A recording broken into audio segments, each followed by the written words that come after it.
dulu hina orang. Sekarang muka aku pun hina. Subhanaka Allahumma wa bihamdika. Ya Allah, lindungi lidah aku daripada aibkan orang lain.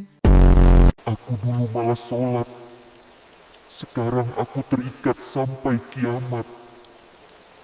Astaghfirullah, solat aku belum cukup.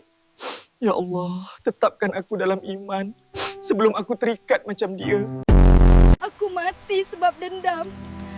Dan aku hidup semula sebab tak boleh maafkan. Astaghfirullahalazim. Ya Allah, lembutkan hati aku untuk maafkan orang sebelum hati aku jadi macam dia. Aku dah mencuri duit orang. Sekarang aku lapar. Tapi tak boleh makan walau 1 sen pun. La ilaha illallah. Ya Allah, cukupkan rezekiku dengan berkat, bukan dengan curi hak orang lain. Aku dulu nak berkuasa. Nak orang takut. Sekarang aku sendiri jadi hamba ketakutan. Allahumma la mani'a lima a'inait wa la mu'atiya lima mana'ait. Ya Allah, kuasa sebenar hanya milik Engkau.